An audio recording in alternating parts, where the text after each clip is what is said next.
Bismillahirrahmanirrahim. Ibu bapak, saudara-saudara sekalian yang saya hormati, bagaimana wujud kecintaan kita kepada Rasulullah? Apabila kita cinta kepada Rasulullah, pelihara anak-anak kita. Apa hubungannya Ustaz? Cinta kepada Rasul dengan cinta kepada anak? Tidakkah kalau kita cinta kepada Rasulullah, ajaran-ajaran Rasulullah, petuah-petuah Rasulullah, pesan-pesan Rasulullah, titah-titah Rasulullah harus kita pelihara dan kita amalkan selama-lamanya. Bagaimana pesan-pesan Rasulullah, bagaimana perintah-perintah Rasulullah akan abadi dan selama-selamanya apabila kita tidak pelihara generasi muda. Bapak-bapak yang sudah usia-usia lanjut, ini usia-usia yang insya Allah akan selamat. Tapi bagaimana Islam ke depan? Bagaimana Islam 10 tahun yang akan datang, 20 tahun yang akan datang, 30 tahun yang akan datang, berada di anak-anak kita semua.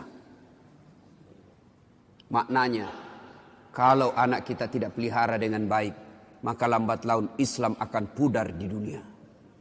Belajar dari Spanyol. Dulu Spanyol berjaya Islam di sana. Kerajaan Islam berjaya di Spanyol. Tapi apa yang terjadi sekarang? Hilang Islam di sana. Indonesia sekarang ini bisa dikata 80% Muslim, 80% kita orang Islam di Indonesia. Tapi tidak ada jaminan Islam akan abadi di Indonesia. Memang Al-Quran telah menjamin dunia ini tidak akan hilang Islam. Di dunia ini tidak akan Islam, tidak ada punah Islam di dunia ini. Tapi tidak ada jaminan dalam Quran dan hadis tidak akan punah Islam di Indonesia. Bila kita tidak memelihara anak-anak kita, kita tidak wariskan Islam kepada anak-anak kita, maka bisa jadi Islam akan menjadi kenangan di bumi Republik Indonesia ini. Coba lihat sekarang anak-anak kita, Pak. Siapa yang dijadikan idola? Lee Min Ho. Siapa yang dijadikan idola? Artis-artis yang tidak jelas agamanya. Coba lihat acara Ciri TV kalau ada artis yang menyanyi. Lihat anak-anak usia SMP SMA kita. Rasanya mau kesurupan lihat artis. Mungkin kasar kalau saya katakan, kalau dia lihat artis cewek-cewek bilang cium saya, peluk saya, tiduri saya. Yang diidolakan. Ya, coba, yang datang pengajian ini orang-orang tua kan? Usia-usia sakaratil maut. Mana anak-anak kita, Pak? Jangan sampai kita sudah asik pengajian, anak kita tinggalkan di rumah.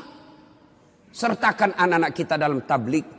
Kenapa ketika ulang tahun kita mampu bawa anak kita ke Jakarta. Kita mampu bawa ke mall, kita bawa mampu. Tapi ketika taklim seperti ini, kita tidak mampu membawa anak-anak kita. Nah, coba kita lihat. Nih, fakta. Suatu ketika saya senang, Pak, bagi-bagi medsos saya ke anak-anak remaja. Supaya apa? Mereka ada tempat berdiskusi agama. Suatu ketika ada anak-anak curhat ke saya, usia 15 tahun. Ustaz, pacar saya hamil. 15 tahun, kelas 3 SMP.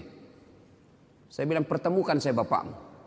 Kalau tidak bisa ketemu, kasih saya nomor teleponnya. Saya telepon. Saya sampaikan ke bapak orang tuanya, nikahkan. Jangan lagi ada pikiran kau gugurkan itu kandungannya anaknya, pacarnya. Saya cerita-cerita lalu saya tanya, sudah berapa perempuan kau kasih begitu? Apa dia jawab? Sudah 5 Ustaz, tapi baru 1 ini yang hamil. Kelas 3 SMP. Saya tanya, bagaimana caranya? Tidak mungkin kau bisa masuk hotel. Kamu kan kelihatan muka anak-anak. Apa jawabannya? Memang tidak di hotel Ustaz. Terus di mana? Di rumahnya itu perempuan Ustaz. Makin bingung saya. Gimana ceritanya kok bisa masuk di rumah perempuan? Apa jawabannya? Saya tahu jam-jam berapa tidak ada orang tuanya di rumahnya. Rutinitas orang tuanya saya sudah hafal. Pada saat itu saya datang ke rumahnya. Auzubillah min dzalik. Hati-hati, Pak. Kita terlalu sibuk. Tidak punya waktu untuk anak. Padahal kita cari nafkah supaya apa? Anak. Heran kan? Orang tua cari nafkah supaya anaknya baik-baik hidupnya. Tapi sayang 1000 sayang. Anaknya hanya diisi perutnya. Tidak diisi imannya. Kita terlalu bingung apa yang dimakan anak kita. Padahal demi Allah. Ada enggak di rumah ini mati kelaparan anaknya? Tolong tunjukkan saya Pak. Ada di Dumai sini yang mati kelaparan anaknya? Ada? Ada Pak. Bohong Bapak kalau katakan ada. Tapi yang mati gara-gara narkoba bisa jadi ada. Mati gara-gara ngelem. Lem pox dia campur lem tikus. Jangan kau campur lem Korea, ndak bisa terbuka mulutmu itu. Ayo. Mati gara-gara balapan. Mati gara-gara narkoba. Itu banyak Pak yang begitu. Maknanya jangan cemas soal perutnya anak. Yang kita cemaskan agamanya. Perut apa? Terlalu bingung. Cicak aja dijamin rezekinya oleh Allah. Cicak. Bapak tahu cicak? Tahu cicak? Apa dia makan cicak? Hah? Nyamuk. Masuk akal enggak? Di mana ketemunya? Enggak punya ke terminal. Satu di dinding, satu terbang. Di mana ketemunya? Kalau kita pesawat bisa ketemu. Di mana kita ketemu di terminal? Ini nyamuk enggak punya terminal. Di mana ketemunya? Tapi Allah yang ngatur rezekinya cicak. Sehingga lagu kita dulu kan, cicak-cicak di dinding, diam-diam merayap. Datang Pak. Cicak yang datang, nyamuk yang datang.